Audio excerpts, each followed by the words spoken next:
sa lagay ng ating panahon ngayong hapon po ng October 31, 2024 na kung saan sa ngayon po ay tuluyan na nag-landfall ang Super Typhoon Leon dyan po sa may Taiwan landmass at bukas ng umaga ay makakalabas na po yan dito po sa ating area of responsibility. Wala na pong masyadong epekto yan sa ating bansa maliban sa cloudy skies with isolated rains pa rin dyan sa may Batanes, Babuyan Islands at ilang bahagi ng northern part ng Northern Luzon at unti-unti na rin alisin ang mga lugar na mayroong wind signals at wind signal number 2 ngayon sa may Batanes, signal number 1 sa may Babuyan Islands. Samantala po sa labas ng ating area of responsibility sa silangang bahagi ay may dalawang LPA nga po na nabuo gaya ng inyong nakikita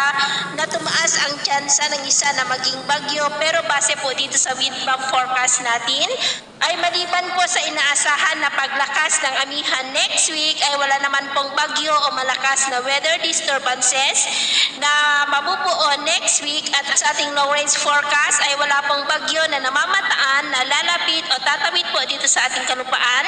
hanggang po sa susunod na 2 linggo pero posible pa rin ang pamumuo ng mga sama ng panahon sa silangan ng ating bansa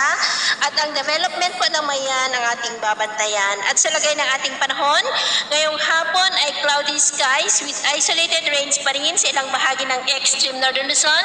Ilocos Region, Central Luzon, Metro Manila, Mimaropa, Bicol Region, Western Visayas, Cebu, Northern Leyte, Samar Provinces, Zamboanga, Northern Mindanao, Caraga, Davao Region at Sorsogon na posibleng magtuloy-tuloy ang mga isolated rains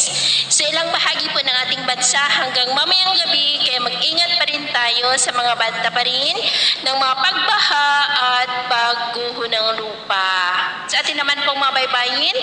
ipinagbabawal pa rin ang pagpalaot sa seaboard po ng extreme Northern Luzon at seaboard ng Northern Luzon dahil ang mga alon dyan ay posibleng aabot hanggang po sa 8 to 10 meters height. At iwasan rin muna natin ang papalaot sa silangang baybayin ng Central Luzon hanggang sa silangang bahagi ng Mindanao dahil ang mga alon dyan ay posible pa rin na aabot hanggang po sa 3 to 5 meters height. Kaya hanggat maaari ay iwasan na muna natin ang papalaot dyan sa mga may kulay pula para mas makaiwas sa mga sakunang pangkaragatan. So yun muna.